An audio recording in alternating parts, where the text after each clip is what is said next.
Just this year, his new comedy special, Live at the Beacon Theater, is available on his website, louisck.net. That's the only place you can get it. Please welcome Louis C.K.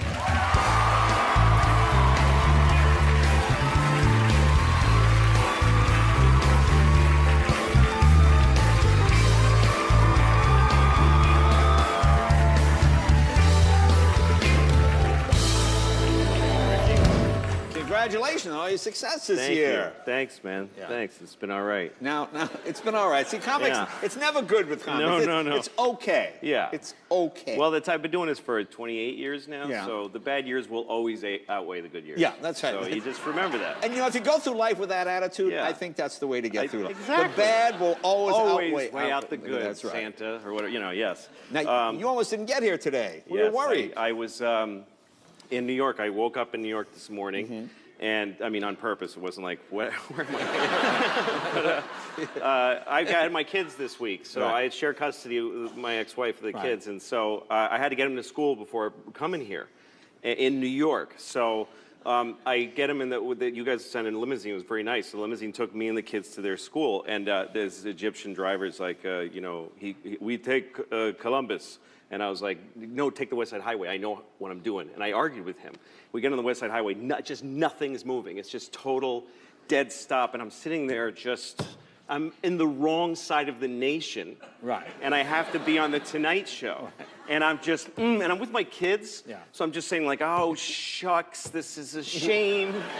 This is really a darn it thing. I'm really angry. And inside I'm just steaming. And then it gets to be like 8:30. Right. And I'm going, mother, like I'm just letting it out. I'm just letting it out. On my all day, I'm just letting it out. Good night, everybody. Thank you. Good night, everybody. It was just impossible. My kids, what's wrong, Dad? I'm on the Tonight Show, and I'm in New York. I was so upset. And they're like, I'm trying to explain to them, the Tonight Show that's worth careers. I tell them the whole story of the Tonight Show. Really? And they're asking all these little cute questions. Why didn't Conan stay at 12:30? Like little kid things and stuff like that. And, I'm just trying to I understand. tear open old wounds that have healed. Yes, I understand. So anyway, I'm sweating. Yeah. And my oldest, who's 9, says, "Daddy, I don't feel good." And I'm a terrible dad when I'm angry. I just go, "You're fine." And she goes, "No, I feel bad." And I go, "You're fine." And she just vomit. She just vomited forever. Like she just vomited. It just blah, blah. And I have her younger sister, and I'm holding her like this, like she's a monster. Just blah. And she looks at me and she's crying and she says, "Daddy, I don't want to make you late for the Tonight Show." Aww. I know, and the Egyptian driver looks at me in the mirror like, "You piece of garbage, you horrible piece of garbage." So I take her to her mom's house, I ring the bell, I'm like, "Here, puke and child, take her." Right. I take the other one to school, "Here, you take her." And then I get in the car, and this guy did literally 100 miles an hour to get me to the airport. He got me to the flight, and when I got there, I said, "Thank you for doing that." He said, I swear, he said this, he said, "I did it for the child. I did that for the child." So I made it. Wow. Yeah. That's very good. Well, yeah, at least you got your priorities down. I mean, do you take the kids on trips at all? I mean, you're always working. No, me and the kids have great times together. Yeah. And being a single parent is a little easier because you don't have to agree with the other parent. That's the hardest part of being a parent is the other parent. Because you have to agree on everything. Yeah. And no two grown-ups ever agree on anything. Right. It's just one of them goes, "Fine!" That's all that ever happens. So, anyway, when you're a single parent, you get to go, "Let's go camping." I just said it one day in June. I was like, "Let's go camping." So we just put a bunch of stuff in the car, and we just drove down to Maryland. This is where we went. And we went to a little state park, and it was beautiful. And we walked around. We borrowed marshmallows from neighboring campers. Oh. You can do that when you have kids, because they're like little ambassadors. You can just walk up to people. Right. If I'm alone, I can't just come out of the woods. "Hi, it's a really nice fire. Is that your wife? She's really pretty." Like I can't. Yeah. Can I get 8 marshmallows, please? So, anyway, we make a tent, and I've never camped much. Really? Yeah. No, Never did much camping. really, not a camper. Yeah, I'm just stunned. trying it out with the kids. And so they go to sleep. I thought they'd be too afraid to go to sleep. They went right to sleep, and I couldn't sleep. I was terrified because I keep hearing these creatures outside. And then I hear heavy footfalls, like there's something big outside. Right.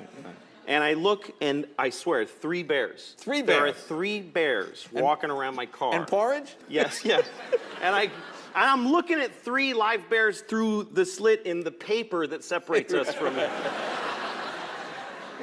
And in my head, I know bears and campers, but there's at least an 8% chance that my kids are going to get eaten by bears right now, which is an unacceptable percentage to me. And I'm thinking to myself, what would I do if my kids? Because when you're a parent, you put yourself through nightmares. Sure, yeah. What if my kids got eaten by bears right now? What would I then do?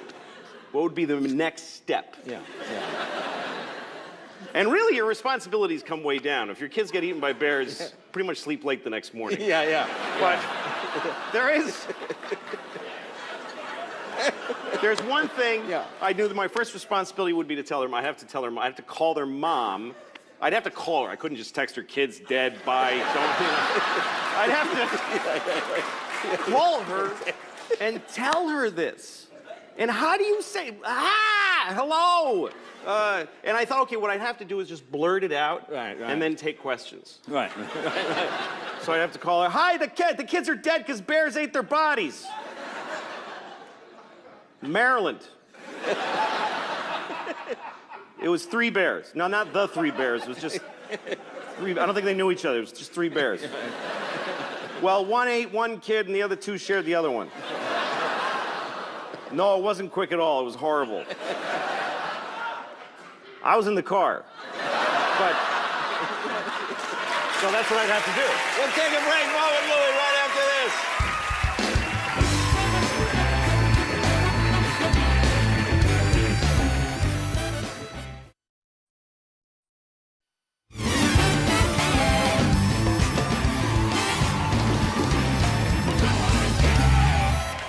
Welcome back. Talk with Louis CK. He's got a terrific new stand-up special. I saw it. Boy, it's really funny. Thanks. It's really good. And tell people Thank how you. you're marketing this. This is really pretty clever. Well, I've done 3 other stand-up specials, like for HBO and Showtime and Comedy Central, that kind of thing. And so this one, I was getting the material ready for this one. I felt like this one's really good. Like, I like this one a lot. Right. And I thought about how, people get these DVDs that cost like $20, and I get like a dime, something like that. So I thought, why don't I just put it on my website? Just make it, don't put it in stores or iTunes or Netflix. And I started thinking about what I don't like when I buy stuff, and I just made a website that is just easy to use. Like, you don't have to join anything, and you don't have to give them your email, and you just pay it's $5. $5 to watch the special? To watch the special, and you also get a file that you can just download, you can burn on DVDs. It's also very easy to steal. It's very easy to, to rip off. And so a lot of people told me, well, you have to put protection on there, but the protection means you can never use, you can't use it on anything. So I just made it just naked. It's just a thing, and I just asked people, please don't steal it. I just asked them.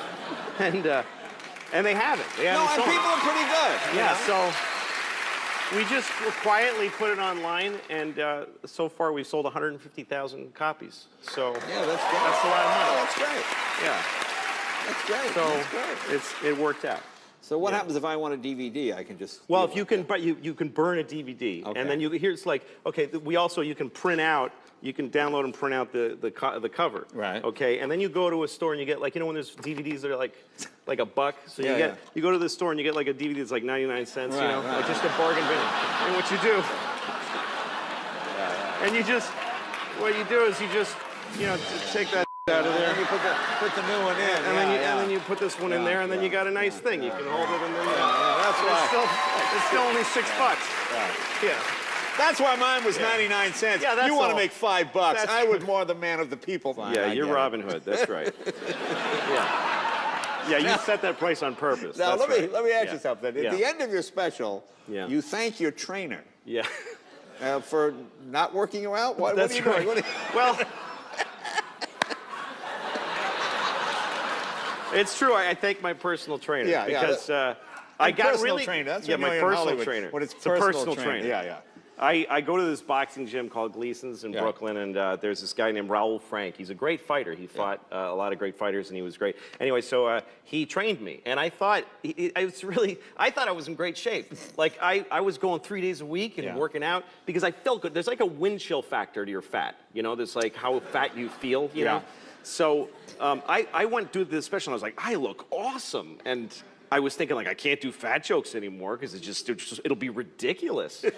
And then the thing goes on the internet, and every comment is like, you fat piece of shit. You're the fattest man. You're the fattest man in the world. You're the fat. A guy wrote me an email to say, I watched your special and you looked bad and fat. Wow. And I was like, Wow. it hurt my feelings. It did.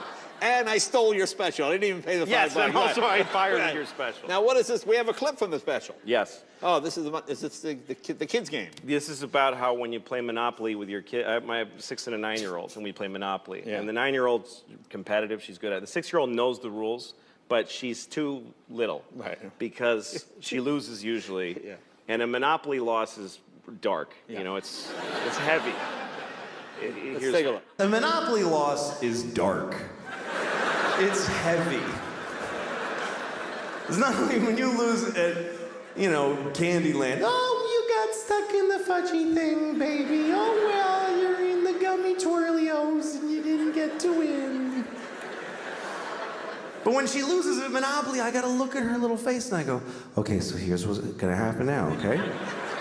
All your property, everything you have, all the railroads, your houses, all your money, that's mine now. Gotta give it all to me. Give it to me. That's right. And no, you can't play anymore, see? Because even though you're giving me all of that, it doesn't even touch how much you owe me. Doesn't even touch it, baby. You're going down hard. It's really bad. All you've been working for all day, I'm gonna take it now. And I'm gonna use it to destroy your sister. Live at the Beacon Theater. Best $5 you'll spend it at louisck.net. Check it out. Louis, thank you, my friend. Be right back with Levi Lavelli.